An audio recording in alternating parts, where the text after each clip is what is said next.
What's up, nerds? We're your hosts. I am Chad. And I am Jake. This is our weekly podcast where we explore the world of nerd from TV, movies, games, comics, news, and books. We will give you our opinions, theories, and oftentimes spoilers. We will also have friends and experts as guests on the show to elaborate further on those topics. But be prepared. We like to have a few drinks, so buckle up. If you want to support our show, like, share, and subscribe wherever you enjoy your podcasts. You can also become a premium subscriber over at buymeacoffee.com/allthingsnerd. So let's get into it. This is the All Things Nerd podcast.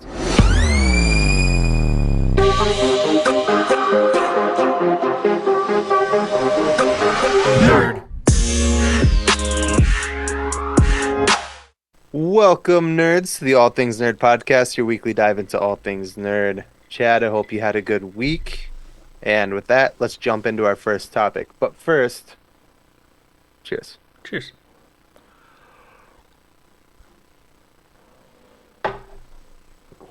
Oh, goose blah blah. So for our first topic, I'm sorry that we're not going to give a deep differentiating take on Madam Web. But we're going to talk about it. Spoiler alert, it's not great. It's bad. But, you know, we don't have only negative things to say about it, so let's talk about it. Well, I guess this is, I don't know if you could take this as a positive or a negative. I think it's a positive because everybody online who's seen this movie has been shitting all over this movie. Shitting on it. And while I'm not opposed to that because it was really bad, I will say this, and we talked about it briefly yesterday, is that I don't think this movie is any better or worse than any other Sony produced Spider-Man spin-off movie. The Venom movies are terrible. Morbius was terrible. This movie, guess what? It's terrible. But if you hated this movie but you like those movies, I think maybe you're sexist. Your misogynism is showing. Because was it good? Not by any means. But it wasn't any worse than any of those movies. Again, that's not saying a lot, and I know we're supposed to be talking about the good things about it, but I'm just saying, compared to what people are saying about it, it wasn't that bad. Some people are like, this is the worst movie I've ever seen. I've definitely seen worse. But did I like this movie? Killer Clowns from Outer Space? That's intentionally bad. Yeah. Have you seen The Room? That's unintentionally hilariously bad. Yeah. Yeah, I mean, it's been a long time since I've rewatched. And by rewatched, I mean I haven't rewatched the first Venom film. I remember liking that better than everything else that we've seen. But I don't think that this is worse than Morbius. I don't think it's worse than Venom 2, like you said. They're just kind of all equally not great. But for an actual positive, with a caveat, there's an asterisk at the end of the statement, is this was a really cool idea. It was so close. It just didn't deliver. I think that, again, we often talk about these before we podcast. That's what we do. And that's how we decide what we're going to talk about on the podcast. I remember saying to you, I think yesterday, that had they just put a little more time and effort into just normal things that you would put time and effort into a movie, this wouldn't have been as abysmal as it was. What blows my mind is that we saw, like, news leaks, spottings, and stuff like that. December, early January, of them doing reshoots. This came out the middle of February. How can you expect a reshoot to get as, like, the original test scoring, test audience reviews and stuff like that, being like, that's not good, do better? And they're like, we have 6 weeks. Do you know how much work goes into making a single scene look great? No. It's usually more than 6 weeks per scene. You know, it was also with the rating and fan scores and stuff like that of Morbius, and then Sony's like, let's hire those writers again. What were you thinking? Weren't we supposed to say good stuff here? One a good thing that I will say is that I think that just the I don't know if charisma is the right word, but the charismatic interactions of the core 4 women. So, you know, Dakota Johnson, Sydney Sweeney, Isabella Merced, and Celeste O'Connor. I think that you could tell on screen that they at least acted like they were comfortable around each other. Especially the 3 girls that are supposed to be playing the teenagers in this. You know, the way that they interact felt real. The dialogue wasn't great. I was like, I disagree. But the way that they at least interacted, it felt better than a lot of the other things. And I know I am stretching for some sort of silver lining here. I didn't hate the way that they all interacted together. You know, they had some snarky comments a couple of times where it was supposed to be kind of funny and like, and I went, most of the other times that I was laughing was to the dismay of the other people in the theater being like, why are you laughing? And I was like, because it's bad. Yeah. I don't have a lot of good things to say about it. My good thing was that I don't think it's as bad as people are saying online. I think it's bad, but it's no worse than I mean, they what tried we've so already hard seen from Sony. and didn't Really get very doesn't far. really doesn't give you a lot of high hopes for Craven. Oh my god, no. But like, I want that to be good. You want any of them to be good. I don't go to a movie. Yeah, I hoping wanted it's this bad. to be good. Yeah. I was hoping to be surprised. I wasn't. Come on, let's go. Yeah, let's Come just on. get This is the right fun into stuff. all the negatives. Let's just. This is the fun stuff. You undo the poop flaps on your onesie of your underjohns because we live in the Midwest and we got kind of a cold spell. Whatever. Let's shit on this. I was like, where are you going with this, bud? Long walk, short drink. Okay. I mean, right off the bat, the dialogue is terrible. Whoever wrote this, it was just so bad. Some of the dialogue doesn't even match what the people are saying in the movie. The bad guy, what's his name? Ezekiel Tahar Sims. Rahim. Yeah, Ezekiel. Almost every line that is spoken in that movie, it's like watching a bad kung fu movie.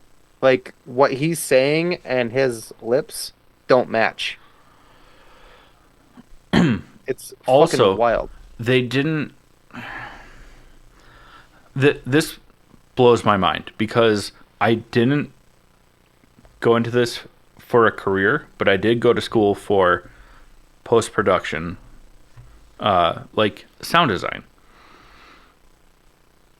which means, like these voiceovers or ADR.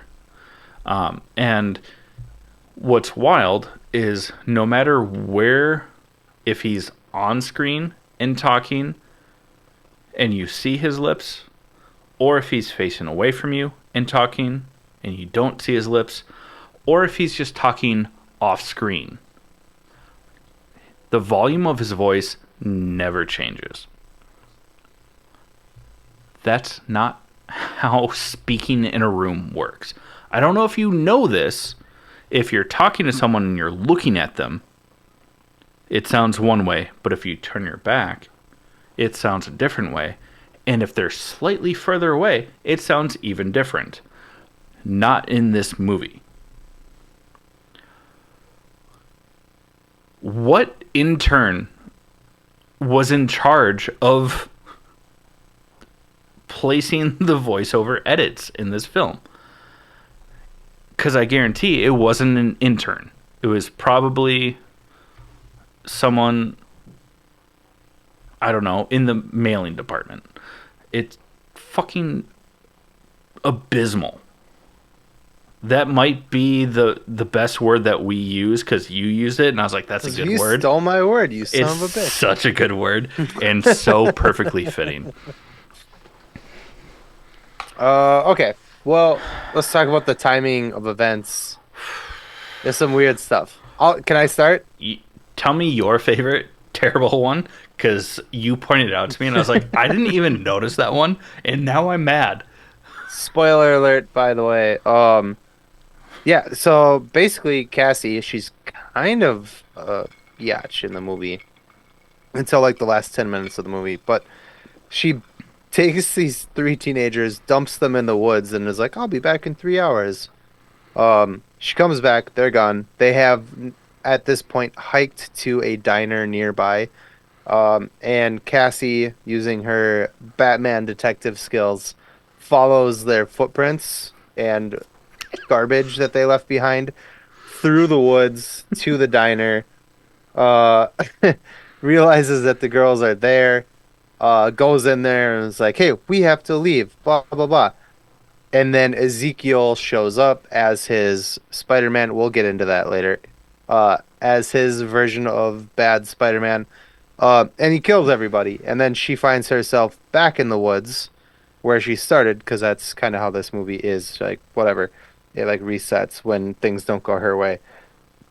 And then she realizes, Talk about like, nepotism. oh, What? she's like, I have a chance to change things. And she goes, let's try that again. And she gets in her car and floors it to the diner.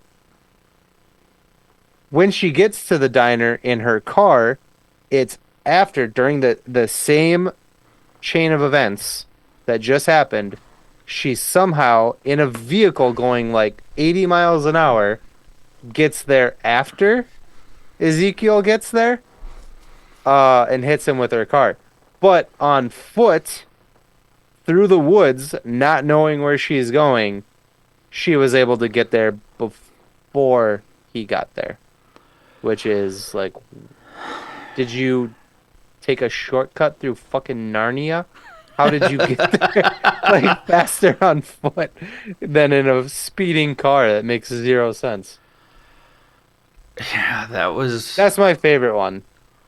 There's Oh. more, but that's my favorite one. my favorite one. Oh my god. Chef's kiss. It's later in the movie, leading up to like the final showdown, right? Ben Parker, played by Adam Scott, is taking his sister, Mary, sister-in-law, sorry, Mary, played by Emma Roberts, to the hospital because her water breaks with an unknown and unnamed child. It's Peter Parker. Let's be honest. It's so forced, these Spider-Man references throughout the film. We'll get to some of them later. They're driving. They're in Queens.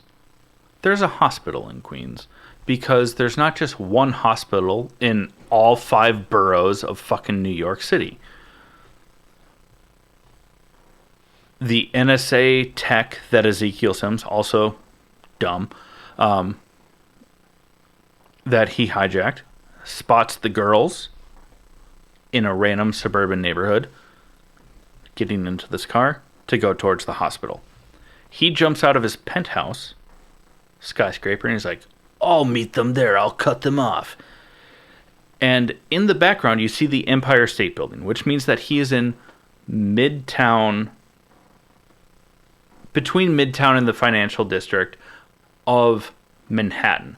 Different borough, tons of miles apart. And he's like, I'll get them. He starts running, whatever. Cassie, who's also already in Queens, sees that they've left, right? That Ben and the girls Because have there's left. water on the floor through the window. Yep. She was like, "Oh my God, that's pregnant and there's water." an ambulance. Oh yeah. And then she steals the ambulance and drives off. Somehow, Ezekiel Sims finds Ben and the girls at a random corner in Queens, like that. Yeah, if we're going to go off the NSA stuff, he has GPS, going through his earpiece, whatever. But still, that's a lot of distance to go where Cassie is in the same fucking neighborhood. He's there. She drives through a warehouse, which takes her to the 3rd floor, which would be a residential thing above the bodega because that's how Queens works. Drives through the warehouse, but comes out on the 3rd floor above a bodega, which would have, again, been an apartment. Hits Ezekiel Sims before he can attack everyone. And, like, the fuck? The dude was across the river. He was miles and miles away. She was like 8 blocks. Like, did these people go to New York before, like, deciding the timeline of these things? Definitely not. Or pay attention to any of the Spider-Man films in the past? Definitely not. I mean, like you already kind of mentioned, the forced Spider-Man references are just wild. We get it. This is a Spider-Man movie. First 10 minutes, Cassie and Ben are talking. And Ben's like, hey, Cassie, I started seeing a girl. And she's like, ooh, what's her name? And he just smiles and then eats another piece of Kung Pao chicken from takeout. And she goes, must be serious then. Fucking stop. No. Just stop. This would be May Parker. Or some other serious girl, the one that got away. Who knows? We never hear her name. I'm just kidding. I didn't. I try and try to find silver linings in movies. I didn't until you're like, it wasn't any worse, and I was like, okay, let me rethink. There are a few things that weren't terrible. No. Most of them were. Huh. This is. I guess I won't hold this against this movie too bad because I think all movies do this wrong. But I went to school originally to be a paramedic, and everything that is done by the paramedics, Cassie and Ben Parker, in this movie is wrong. Wrong. But in their defense, like 98% of movies or TV shows that I see is wrong. So, I think I'm just a snob about that when I see shit, and I'm like, that's not how you do that. That's not how you do CPR. That's not how you do that. That's, like, I'm just kind of a dick about it. But But when you yeah, were it like was really bad. explaining it to me yesterday when we were talking, because I saw the movie a day before you did, or two Hmm. days before you did, whatever. And you were explaining those things that were wrong and other references from different movies or shows and stuff like that. And I was like, that's such an easy detail to get right. Hmm. It's so frustrating that they don't. Like gloves. Yeah, gloves. It's literally the first thing they tell you. BSI, body substance isolation. Protect yourself before you go to save other people. And all the paramedics are just like touching people's blood in this movie, and I'm just like, nope, nope, no. The whole like taking turns doing CPR. It's like a pivotal moment of the movie is the three girls taking turns doing CPR. And I get it, like if you get tired, somebody needs to take over for you, but like come they like each of those girls spent about 10 seconds giving CPR and we're like, "Oh, I'm getting tired already." Really? You're going to be a spider girl of some sort? And you can't do longer than 10 seconds of CPR? Get the fuck out of here. It was Oh, really annoying. That stuff always bothers me though. So like I said, I won't hold that against this movie particularly because it's a lot of movies. Even like big budget like movies. Even a lot of those being those stupid like ER TV type shows, you know? yeah. A lot of times I'm like, Chicago MD. yeah, and I'm like, I don't watch them, but when I do see some of that, I'm like, nope, Yeah, nah. nope. And I took my basic training, my EMT basic training to be a paramedic. Not a doctor by any means. And even I know I that a lot of that shit is so far from fucking This is so off topic. Well, off topic of the movie, but I think we need a pause because of how much shit we've been spewing all over this. oh, okay. Um, is uh, and I don't know for sure. I haven't watched the show, and I don't have that sort of medical training. But one of the only shows that I've seen other people talk about that gets those like basic things right, either in like emergency situations or just some of those like the BSI and stuff like that, is The Good Doctor with Oh, Freddie Highmore. Highmore. Yeah, thank you. Uh, yeah, just wanted Never to. watched it. Seen clips of it though. It He's a looks really interesting. autistic kid who is like super smart doctor, right? Yeah, Yeah. Yeah. just wanted to give a little pause and say something positive, even if it wasn't about this movie. This last thing, this was something that you pointed out to me. I just Mhm. thought it was part of very bad dialogue.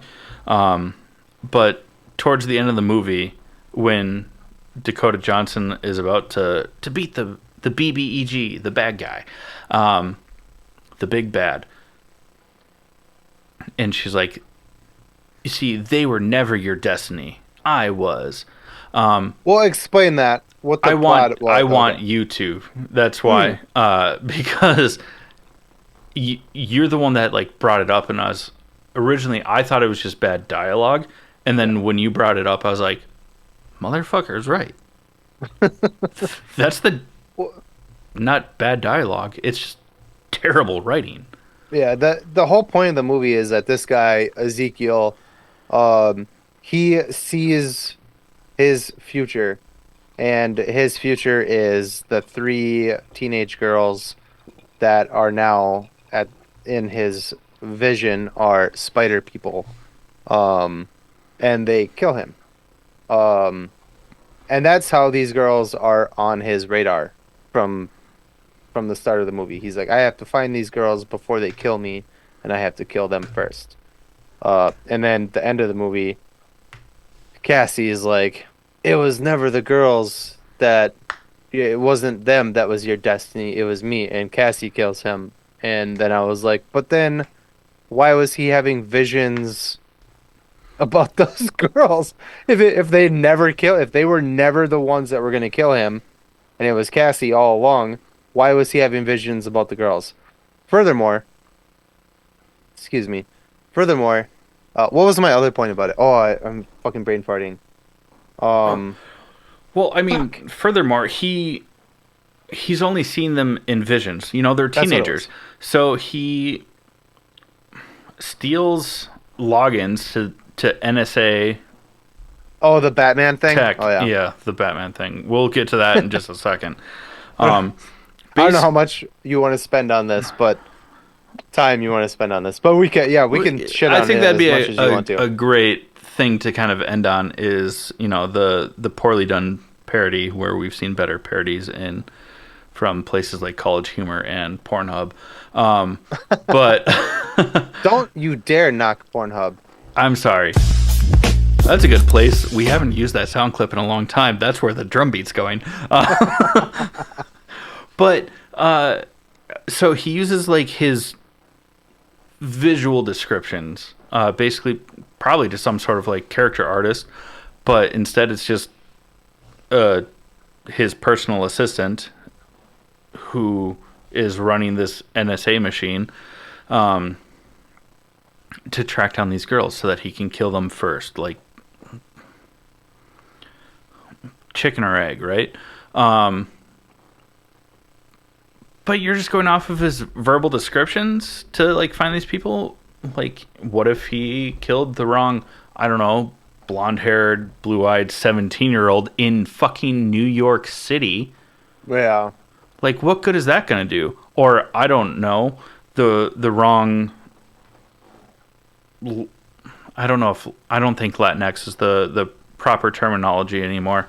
Um, like any of these girls, like what if his description was slightly off? He killed the wrong people, and then all this stuff still happened anyways. Like you're basing an entire plot of a movie off of a dude's dream. I do have to say one thing is super only because I think it's super funny, and I you did too. Ezekiel, the main bad guy, this guy is barefoot the entire movie because it is more convenient for him. Imagine this is where they were trying to go with it. It is more convenient for him to get in and out of his spider person, as they call it, suit. Uh, but the guy wears like a three-piece suit the whole movie, like fucking vest and like A everything. It's three-piece like, Tom Ford with a silk shirt. He's a yeah, non-active combatant. like why are you barefoot? Stop it. If you're gonna wear all that, it's not about convenience anymore to be barefoot. Just fucking put some shoes Also on. because like not to sound weird, but like they're well-fitting suits. Yeah. Like they're tailored to accentuate the shape that he's in.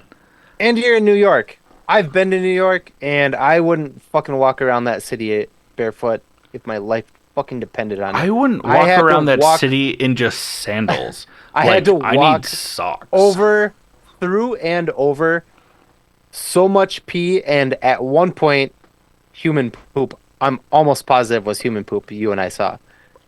You don't have to be almost positive. We were in Times Square. It was human shit. Yeah, this guy's just walking around What was barefoot. weird was that there was a poster for Madame Web wedged in it. That was the poster. What are you talking about?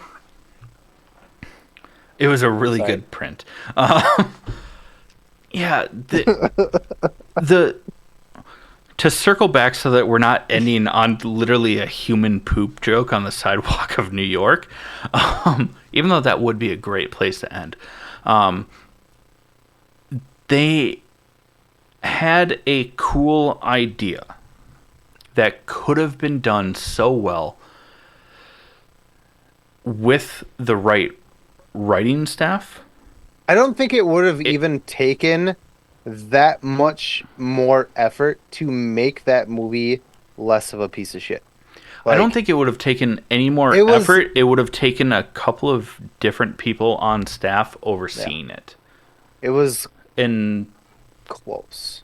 It was close to being not that bad, but some for some reason, multiple people saw that movie and were like, "Yeah, this is we got something here." Wano, it would have probably helped, even just the staff that they had, would have been just this really cool energy drink that has 0 calories, 0 sugar, and 0 crash. It's called Ray's Energy Drinks, and I'm ashamed of myself for making that leap. You're Um, ashamed every week. yeah, it's with with our other sponsor, it's a lot easier to transition it in funny ways that are not shameful.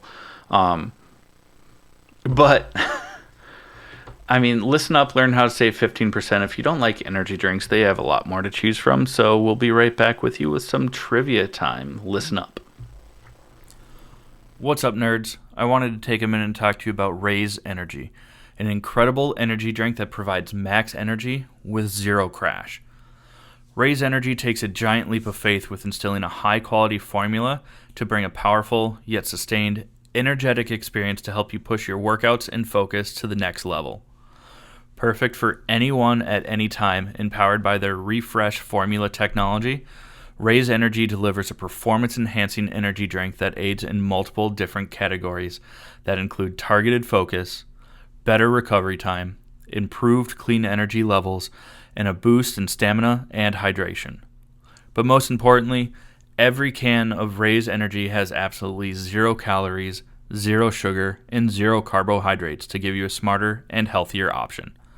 So don't settle for an energy drink that contains more sugar and carbohydrates than you can count. Instead, head over to repsports.com. That's REPPSPORTS.com and use the promo code NERDPODCAST at checkout for 15% off your order. Or if you don't know what you want, go ahead and click the link that's in the description to get a $50 sample pack for free. All you do is you cover the cost of shipping. Again, make sure you use promo code NERDPODCAST at checkout to let them know that we sent you. All right, we are gonna continue our trivia. The questions are provided by Marty over at digicattech.com. I really Or hope is it's it not .com. Tell people the best way to reach us if they want to provide their own questions to try and stump us while I make sure that it's digicattech.com. You can just reach out to us at the podcast. It is .com. Nice, perfect. Okay, Yeah, ready? just reach out to us on Ready? Instagram or whatever. Ready? Yeah. Ready? Are you ready? This question is for Chad this week. So, what was the original title of the Dungeons and Dragons adventure that faced a recall in the 1980s, prompted by concerns over its risque content and controversial artwork? Subsequently, a second printing was released featuring alterations to both the illustrations and the text.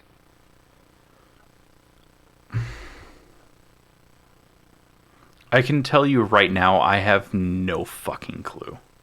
Yay. Right off the bat, especially from original, like, Dungeons and Dragons and stuff like that. If it comes to like the books, the player guides, the DM guides, anything like that, I have absolutely no clue. Nice. I don't know my history that well of this game. I love playing it. I knew that you were listening to like podcasts and stuff, so I was like, he might know the I answer to listen to this. like live play podcasts, Mm-hmm. like the Not Another D&D podcast. We have our own over here at the All Things Nerd, called Kobolds in the Basement. I don't know a lot of the history, Nice. especially of like that sort of controversy. Want to take a stab at it just for shits? Give us just a name that you think maybe it used to be. Oh, Satan's Anus. Oh, 100%. perfect. No, I That's have no that's idea. right. Oh, what? No. No. Probably something about something of like the nine hells or no, Nope. not The nothing. ori- the Anything about original hell? title, the original title was Palace of the Silver Princess. Why is that was controversial, and then they landed on Dungeons and Dragons? Well, I don't think the name was controversial.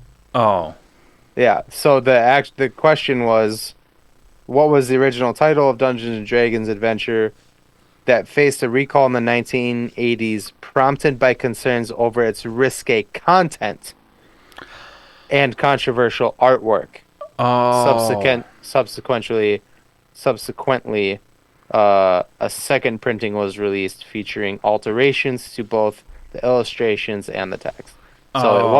wasn't the title that I was was gonna say like, controversial. what? The Palace of the Silver Princess? Alice of the Silver Princess. I assume there must have been like maybe some nudity or something like that.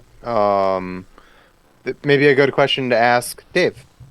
Yeah, that'd be a Yeah, a good one to ask Dave. yeah, Um, yeah, I had no idea. nice. Well, that's fun. I don't like being Stumped. stumped like that. I do. I think that makes it more fun. If it's shit I already know, I mean, yeah, I feel good about it. I'm like, oh yeah, I already know that, you know. Yeah, But then, you know, I would much rather keep getting stumped and be like, oh shit, okay, and then have a conversation about like why, like we just did. Like I yeah, wonder what it was. You know, it was the risque, you know, content and yeah, pictures that was in it, and it's like, what was that? What was it that made it yeah, controversial? So I yeah. like that much better than just knowing the answer and being like, oh, I already knew that because I'm a cocky asshole. Like, That's fair. I After you described why, I now you convinced me. I now agree with that stance. I'm just a uh, sore loser. I think that's what it really is. I yeah. don't like being wrong. You know this. Oh, I You know. hang up on me repeatedly. I have walked out of your house on multiple occasions because I've been like, oh, fuck this guy. I'm not hanging out with him right now. Actually, Yeah. Let's get into some nerd news here. We got some exciting stuff. Not a lot of it, but we have some exciting stuff to talk about. before we do, just because you didn't let me finish my statement before we got into trivia, if people want to try and stump us, just say who the question is for, so we know who can and can't see the question before we read it on the Yeah. podcast. That's it. Nerd news. Go ahead. This one's big. We got our casting for the Fantastic Four in the Marvel Cinematic Universe. Turns out that when we were speculating earlier, going off of rumors, it is Pedro Pascal that is going to be Reed Richards. We were pretty sure that that was a final casting, but there was no concrete evidence. I think we were pretty sure on all of these, but there was no. We mentioned all of these names at We one point or another. we did, which Yeah. you know, go team. Uh, do you want to take the next one or Yeah. So, well, you didn't even say. Yeah. So Pedro Pascal will be Reed Richards, Mr. Fantastic. Uh, and and yes, he is. Vanessa Kirby, is officially cast as Sue Storm. Vanessa Kirby, if you don't know who that is, you would recognize her from the Mission Impossible movies. The last two Mission Impossible movies, to be exact. She's the blonde, very pretty, um, but she's also kind of a psycho. So, Yeah, and also has been in like the Crown. never watched it. I haven't either. Um, thing. She was in Hobbs and Shaw, the Fast and Furious spinoff. She was in that. Oh, that movie was trash. She was also in Me Before You with Emilia Clarke. Never saw it. Neither did I. I'm just Just move on to the next one. some other We big ones. don't need to go through her whole Wikipedia page. Eddie Munson, aka Joseph Quinn, will be our Johnny Storm. Woo! I love this. Yeah. I don't Do you think think he was they'll my first. He wasn't my first choice, definitely but not. I, when people were throwing around that idea before it was confirmed, even when we talked about it in the past, I think we were both like, I wouldn't be mad. No. We said the same thing about Pedro. We were like, Yeah, is this what I want? Is this what I want Reed Richards to be? Probably not, but and I'm quoting ourselves here, that we were like, if he gets the role, we know he's gonna kill it. yeah, So yeah, I'm good with it. Good with Joseph Quinn. And he's, good for Joseph Quinn. He's having himself a little heyday. He's got this. He's in Quiet Place Day One coming out. yeah. Yeah. So good for him.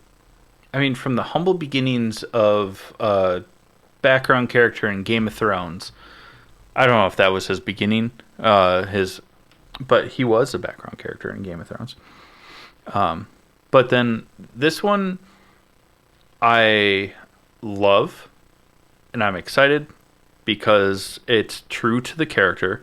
Hmm. Dude from Brooklyn, a Jewish dude from Brooklyn, a dude that is just abrasive in personality, is Evan Moss Bachrach, to be Ben Grimm, aka The Thing. You would know him as Cousin from The Bear, or I don't remember what his moniker was, but this isn't his first MCU or Marvel appearance. He was in the Netflix Punisher series, the first season. Really? Yeah, he's the grizzly dude that basically is keeping Frank isolated and feeding him all the information. Oh, nice. Yeah, Cool. I love that casting, Yeah. probably above all of the others.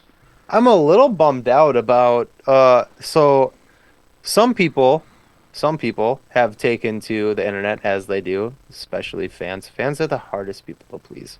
You Uh can't. You can't please fans. No one's gonna uh be happy. After praising Pedro Pascal for everything he's been in lately, people are turning and saying that they don't want him as Mr. Fantastic. And also, there's even a hashtag for oh shit, what's his name? Joseph Quinn as Johnny Storm, saying there's a hashtag saying not my Johnny Storm, and that's or not my Human Torch, and it's like, dude, these are the same people who were drooling over this dude in Stranger Things and drooling over Pedro Pascal. I mean, he had the nickname Daddy Pascal this past Yeah. like year, Why not be 2 the years. father of the first Marvel family? Like, dude, like, what do you? How do you turn so quickly? Like, who gives a shit? Like, I don't understand. I mean, but those have to be the same people that were saying no to Battinson, Yeah. and then the second it comes out, being like, "Oh, he's the best Batman ever." You were one, but I didn't say no to Battinson. I just you said, were oh, I'm not you hyped were about this. skeptic. And You then I were a started skeptic. watching other movies that he's been in outside of Harry Potter and Twilight, and I was like, well, okay, I'll give this guy a shot. And it on was a badass movie. on my watch list, which I'm super excited to watch, is Good Time with Pattinson. I haven't seen Hmm. it yet. I've heard incredible things about it. It's on my list. It'll probably be on my honorable mentions next week. Let's be Yeah. honest. Yeah, just Well, come on, people. But we haven't gotten anything about Doom yet, Doctor Doom. hmm I did see a really interesting thing where people are like, well, if he's going to be in a mask the whole time, let's not pick like a, Cat a big cast him actor. yet. Yeah. Let's do like a voice actor, Mm-hmm. which I think is incredible. That wouldn't be bad. Do you have an actor slash voice actor that you would like for that role? I I have two voice haven't given actors it that'd be any thought until super stoked just on. now. I have no idea. Okay. I would love James to. Earl Jones. Oh, I'm just kidding. fuck, I'm bud. just kidding. Do you know how great? Oh, I would He's not be dead. mad about. Isn't he dead? He's gone. James Earl Jones isn't dead yet. No? I don't. If he is, I'm gonna be super pissed I because thought he I have was. a signed autobiography from him. It is probably worth so much money if he is dead. Who do you have in mind? Uh, they're both from. I mean, they're both huge in the voice acting world, but they're also both from Critical Role and like Vox Machina. Oh. Matthew Mercer. I mean, he's done countless voices. But if you also want them on screen, even if it's in costume, I think Travis Willingham would be awesome. I mean, he voiced Holy shit, he is still alive. 93. Good for you, bud. but Travis Willingham has voiced Thor in like the animated series. He voiced is it Grok in the Legends of Vox Machina, the barbarian dude. And he's just a big guy, so like even on screen behind a mask, like dominating presence. And he's a good voice actor. I think that he could manipulate his voice to both be. I mean, that's not his real voice of what Grok from the Legends of Vox Machina actually is. No, Doctor Doom's not supposed to be like a big guy, so that would be dumb. Oh, that's fair. Then Matthew Mercer. He's a little bit more scrawny and can do 1,000 different voices. I mean, he's done voiceover stuff for everything from Star Wars to anime and all kinds of things. I would love to see either one of them. That's just me. You can shush me all I you don't want. know. I haven't given it any thought. Had you asked me that question before we started recording, I thought I could have had I an thought I answer for sent you that, before we recorded. I'm very sorry. It's okay. No, I'm just giving you a hard time. The other big nerd news thing is the trailer for X-Men 97 release. This is the continuation of X-Men, like our childhood X-Men cartoons. Yeah. Or most of us. I don't know how old our listeners all are, but Majority, according to Google, yeah, our demographic like matches a lot of our age. old school, like you know, Yeah. that X-Men. Yeah. That ended. Animated series. And this is a continuation of it, and this looks so dope. I have so many positive things to say, but there is one negative. It might be two. Oh yeah, oh it could. Uh. Yeah, I don't know what storm's cooking up over there, but Oh, I was could talking be- about just butt cheeks. it 'cause could it's be plural. two persons that are They because decaked Rogue. yeah, yeah. You don't She's- decake her. That's a sexual awakening for Yeah. so many people our age. Not Yeah. just men. Yeah. That was Rogue What? and Storm were the most curvy, voluptuous, like cartoons Smoke that shows. I've ever been introduced to as a child. And for some reason, X-Men 97 was like, nah, son, flat butt, no boobs. Also, like, I get it. Disney's now behind it. But what about fucking Mrs. Incredible? Okay. Yeah, just fucking hams, It's dude. not like this is going to make us sound so misogynistic. We Oh, it's are gonna make you. Don't put me in the we before I even know what you're gonna say. no, just everything leading up to what I just said. No, that doesn't make us sound misogynistic. Rogue was like one of my like first crushes as a child. That's not misogynistic. That's just Yeah, giving me what I had when I was a kid. that's fair. It's just weird that the animation style it's so spot on for most of everything, but they just Hmm. like downplayed some of that.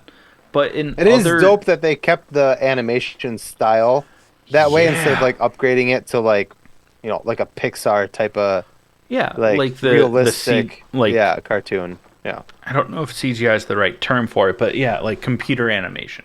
Hmm. This And they looks, better keep that fucking intro. Dun-dun-dun-dun-dun-dun. I mean, it plays throughout the trailer, so I'm Yeah. hoping that they do and just maybe update some of the animation tiles throughout. And I love that they in the trailer for it that they give Cyclops his due. Cyclops was, in my opinion, one of the characters that got it. That they did him so dirty, and Yeah, for having such a good person to play him, I'm not talking about Ty Sheridan. I'm talking about James Marsden. James Marsden is so underrated. I've said that on this podcast a couple times before. yeah. I love James Marsden, and he nailed that role. But they focused the like focal point of the X-Men on Wolverine, Hugh Jackman, which is great. I love Hugh Jackman and I love his Wolverine. But in the cartoons, the comics, it's Cyclops, not Wolverine. Yeah. Yeah, and so the original cartoon, and now I imagine hopefully this cartoon, Cyclops is the center of everything, not Wolverine. I mean, And we they even get kind him of give saying that to me, my X-Men. my X-Men. Yes, that's where I was going with that. Yeah. Oh, I'm sorry. I That's took that no, from no, you. no. You didn't. I'm excited about it. Yeah. You didn't steal anything from me there. I was just saying that in the movies they haven't given us that Cyclops yet, and it's Yeah. like, God damn it, I want that so bad. So hopefully, going forward, when they give us a new X-Men in the MCU, that they focus a little. You can Wolverine is a fan favorite. Like, make Mhm. him obviously one of the main characters, but don't downplay Cyclops because of it. You know what I mean? They downplayed Cyclops so bad at Fox. It was They so made him a frustrating. little bitch boy. Yeah, they made him like a fucking jock, like somebody who probably like picked on kids in high school. You know what I mean? Like They just made him like, someone peaked while they were on yeah. uh varsity as a sophomore for the lacrosse team. They just did they did the character dirty and they did James Marsden dirty. And Yeah. I know from pictures that we've seen that we are going to see James Marsden suited up in a comic accurate costume in Deadpool versus Wolverine, or not, that's not the name of the movie anymore. Deadpool Um and Wolverine. But and yeah. Wolverine, yeah. But that we also know that they're basically resetting that whole thing, and we're gonna get an entire new X-Men. So hopefully, whoever the X-Men going forward are, do Cyclops right, please, Yeah. please. I always And I'm sorry, James, that they did you so wrong. I love you. I love James Marsden. They fucked him over so bad. they did. One thing I never like finished, from start to finish the original animated series. And a little while ago I started rewatching them, then we had a bunch of nerd stuff come up, so I kind of like put it on the back burner. So I don't know if they did this. I don't remember it from my childhood of the original animated series, but Gambit lighting up Wolverine's claws. That's new and it's dope. Yeah. Yeah. I'm glad I to know mean, that I didn't just like miss this or forget it. And I'm also glad that you think it looks cool because I think that looks so fucking dope. It's the Gambit's power is that he can turn anything into an explosive. So in the trailer for X-Men 97, Gambit jumps on Wolverine's back and powers him up, and Wolverine's claws come out, and then they turn purple, making them explosives, which is fucking dope. And I think that's really cool. If you were to tell me that Gambit was gonna spice up Wolverine's claws in this new like re-envisioning of it, I would have been like, that's crazy. But if we're gonna talk about spicing up anything, we should talk about our next sponsor. See what I mean? You get better transitions than I do. We'll come up with a different freaking I'm gonna start sponsor. putting in the show notes the cooler thing that can transition into our other sponsor next to each other. So you have to struggle and not just me. Speaking of spicing up I'm Wolverine's sorry. claws, we're going to talk about sponsor number 2, which is Crybaby Craig's hot sauce. It's a pickled habanero and garlic hot sauce that goes on practically anything. Listen up, we'll tell you more about it. Hey, you nerds. Do you love spice? Supporting small businesses? What about enhancing the flavor of your favorite foods? If you said yes to any of those, our good friends over at Crybaby Craig's have the perfect solution for you. Crybaby Craig's is a pickled habanero and garlic hot sauce that goes perfectly with your favorite foods, adding the perfect amount of spice and enhancing the flavor of everything it touches. Started in Minneapolis by Craig back in 2012, Crybaby Craig's has become a Minneapolis and Minnesota staple in the sauce world. So head over to crybabycraigs.com and order yours today. Okay, everyone, now we want to talk about episode 3 of season 2 of Halo, now streaming on Paramount Plus. If you haven't seen it, spoiler alert. That's You're enough not missing time. much. Hey, you're not. So one thing that, and we talked about this last week and in the past, that even though the combat is really awesome, it definitely looks very CGI'd. Sometimes it works in the favor. I really enjoy the episodes that have like heavy Halo influenced combat. This episode actually doesn't have really any combat, but this might be the best non-combat episode that we've gotten out of all of This is season 1. my favorite episode of the season so far was this one. Yeah. Yeah. All right. Well, we're gonna start our. No, I'm just kidding. Well, You just paused. What so I was what's like, all right, really see ya. what's really cool about this is I don't know how that they're going to have more than 2 seasons of this show. I'm sure that they're going to find a way because of course they are. But this is all about season 2 is about the fall of Reach. And there's an entire Halo video game about what happens at the end and sidelined same timing as I'm sure the last few episodes of this will be. I'm here for it. You know, I started replaying Halo Reach because of this season, and there's a lot of tie-overs. You know, mentioning the winter contingency, Halsey being kind of like in her own self-imposed prison, not self-imposed, but being in like an isolated prison, and things like that. This episode was really cool because it just shows kind of like, in a good way, the political tension between the Spartan program, the UNSC, the ONI, and FleetCom, all of it.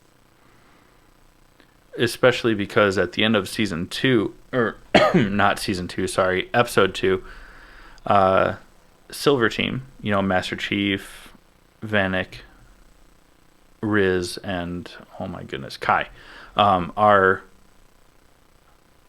on like a fake mission to find Cobalt Team, who never left Reach, but it's lying about everything that they did. The tension when Silver Team gets to the base, or the relay comm that's downed and everything like that, and there's just dead bodies, blood everywhere. But then the UNSC and the ONI are there waiting for Silver Team to basically apprehend, stop, and arrest them. Mm-hmm. Was really cool because no actual combat happens, but it's very tense. And it felt like better storytelling than a lot of season 1 did, and a lot of the side characters did. Yeah, fuck the side characters, dude. Yeah, I mean, I like Soren as the side character, kind of like the AWOL Spartan that has now officially been caught and arrested for going AWOL, 20 years later. Right. But it's nothing against the actors. I don't care about Soren's wife. I don't care about Kwan Ha. No, that storyline is trash. Yeah. I barely care about Charlie Murphy. McKee. I just don't. I don't care about any of it other than Master Chief, Halsey, Cortana. That's about it. Just give me and whoa, what was his name? He's gone. Oh, Danny Sapini, Admiral Keyes, Captain Jacob, something. What is it?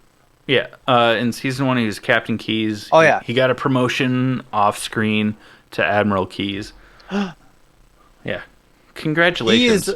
He's a British actor. Oh, in it? It's a briefcase, isn't it? But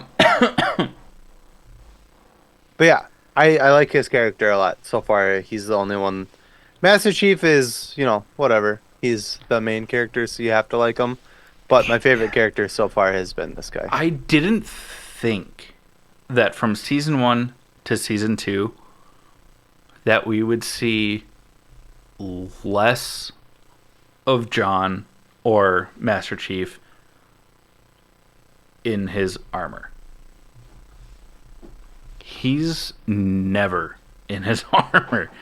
Yeah, he was in like sweats and a t-shirt in this. So. Don't forget the zip up vest. Yeah. The vest. Yeah. Yeah.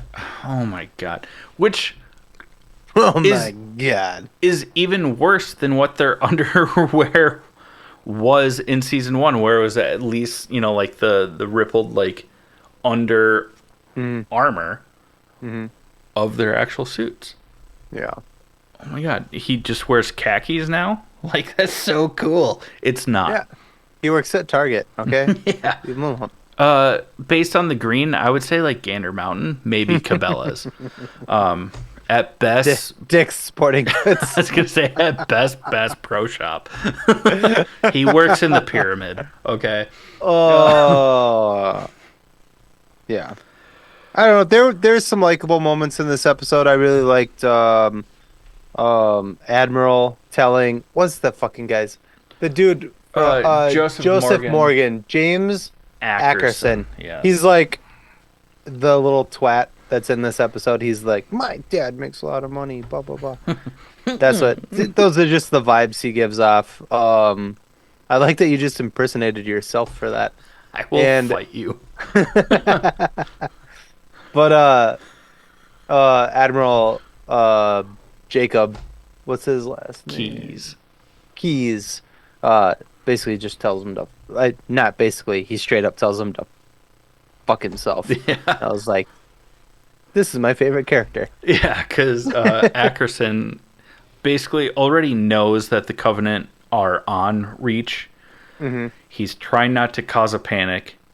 And then, in true capitalistic fashion, is like, we're going to get the rich and powerful out of Yeah. here quietly. Let's bail. And then, we're not going to win this battle.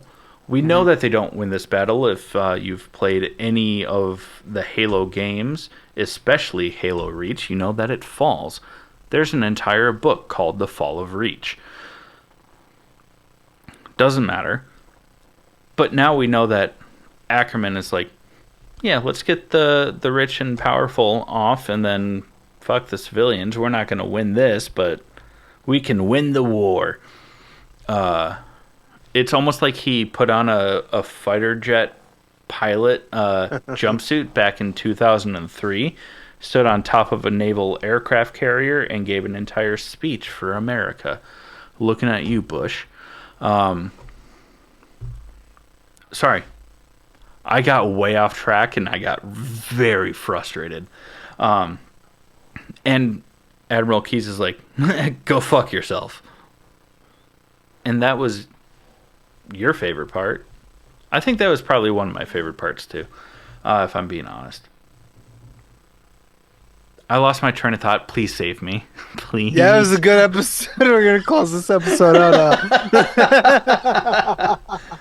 Oh, one thing I do want to complain about, and we were talking about this during the break, is that they changed the CGI like motion capture model actress for Cortana for season 2, Oh, that's right. Yeah. which blows my mind. I mean, nothing against Christina Bennington, who is the new face of Cortana, but they're still using sorry, Jen Taylor's voice. Hmm. And I'm sorry, between season 1 of having Jen Taylor do the motion capture for Cortana, it's not like she's doing like crazy stunts. She's basically just standing there and talking. And between all the games, you're telling me that there's not enough motion capture data to keep using Jen Taylor and just reworking her mouth to. I mean, she's still voicing Cortana. Paint the little white dots and have a camera facing her while she's doing her voiceover work, and just keep the same actress who's been Cortana for all of the games continue being her. There's no reason to recast. It's just very frustrating, in my opinion. But that's because I love these games so much. The end of the episode, there is a moment between Master Chief and not Charlie Murphy. Talia Perez. Yeah. That's Christina Rodlow. Yeah, Thank Talia Perez. The girl that he saves in the first episode. yeah. Perez they're is having the character's name. Yeah, Sorry. they're having a conversation in a church, blah, blah, blah. And then shit goes down. In the, like, last moments of the episode. Yeah, basically, she confirms that Master Chief seeing McKee off in the distance Hmm. was not a hallucination. That Yeah. McKee is still alive. But then they get attacked. Yeah, and then the first bombs drop Yeah. on Reach, and that's where the And- episode ends. Which I'm hoping means that the last 2/3 of the season, because the first season was 9 episodes, this was the end of episode 3, that we're gonna get actual like live action The Fall of Reach Well, live action-ish. adjacent, yeah. It's like calling the animated Lion King Live action, yeah. the live action Lion King. It's like those aren't real lions. Yeah. it's we will get the LaCroix flavoring for Don't you last time. dare! Don't bring Lacroix into this. I love Lacroix. I do too. Don't get me wrong. I love sparkling water. I love LaCroix, but calling LaCroix a lime flavored sparkling water, it's like whoever came up with that flavor had to think really hard about limes while putting bubbles into water. It's enough there to where you're like, I get it, but it's Essenced not enough there water. to where It's you're like, essenced water. I picked It's the just wrong it's metaphor just a because you are hiss of so it. passionate about fucking LaCroix. Jesus. Go watch the show. I have high hopes for, well, high-ish hopes. I have the LaCroix of high hopes. Sorry, just to piss you off again. You're not pissing me off. I have You're higher pissing Lacroix off. I have higher hopes.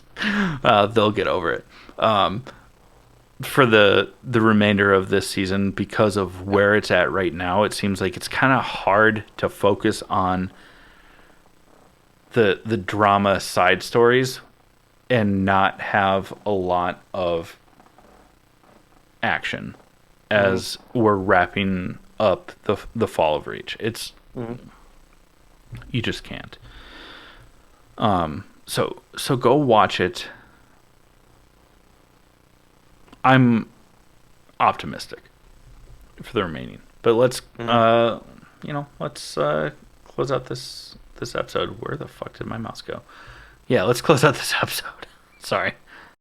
But before we close out this episode, we are going to talk about our honorable mentions. Chad, what do you got? So after watching Madame Web, after seeing Madam Web, I don't know. I wanted to watch something. A good Spider-Man movie? It wasn't even that. I wanted Oh, no. to watch something that, like a superhero movie that made me laugh non-ironically, but I also wanted something that had better fight scenes and violence. So I rewatched James Gunn's The Suicide Squad. Oh, nice. Okay. Forgot how much I enjoyed that. Yeah, that was a good one. Kind of re-sparked like my optimism for his DCU. Despite some of his recasting half of the people in that movie to be in his universe. But yeah, I watched that, and then also I finished watching the newest season of Rick and Morty. Just because I didn't finish it. I that's- watched the first like 2 or 3 episodes. Yeah. It's just like an easy, like 25, 30-minute thing just here and there. And then I rewatched V for Vendetta, which I have not watched in a long time. Good movie. Yeah. I forgot how much I loved that movie. Yeah, that's what I have. What about you? Well, so I'm still watching True Detective season 4. But because of there are some things in season 4 of True Detective that heavily tie into season 1. So I started rewatching season 1 as well, like while I'm watching season 4. It's kind of weird. But yeah, I love that series and it's really cool. That's on HBO Max or HBO. Yeah, HBO Max or just Max now. I think it's whatever. Anyways, Something. yeah. One of Point those being. combinations of Yeah. names and letters. If you know, you know. If you have it, you have it. So I've been watching that. I've also been watching Masters of the Air, or is it Masters of the Sky? I can't I think remember. it's Masters of the Um, Air, because when you I think it's said- Masters of the Air. But yeah, it's Austin Butler and Barry Keoghan, their show on Apple TV. And then I feel like, didn't I say something else? before we started recording? I feel like I did. You said that you couldn't remember. That's what you said. That sounds like me. You said, I Um, feel like we watched a movie, but I don't remember it what. was yeah, we did watch a movie, but I can't remember what the fuck it was. So I guess that's what I got. Yeah. All right. Well, for our listeners, if you like what we're doing and you stuck around this long, the best way to support the show is to head on over to buymeacoffee.com/allthingsnerd and give us your money. It's a monthly subscription. We will be adding a handful of behind the scenes things, not just from our podcast, but our other podcasts, Cobalt's in the Basement, to that. So if you like bonus content, that's a great place to do it. It's also a cool place to see full unedited interviews. We have a really cool interview coming up with a gentleman, but we're not going to give that away quite yet. So you'll get all that behind the scenes and not an edited shortened version. If you don't want to do that, we totally get it. You can always head over to www.allthingsnerdpod.com where there's links to our web store. So you can still pick something up for yourself while supporting this podcast. If you don't want to do that, just like, share, and subscribe. It's a great way to support the show, help us out. Also, if you need any web development, marketing, or anything like that, check out Marty at Digicat Tech over at digicatTech.com. We verified that was the website earlier in this episode. Check him out. He's helped us out a bunch. It's a great way to do it.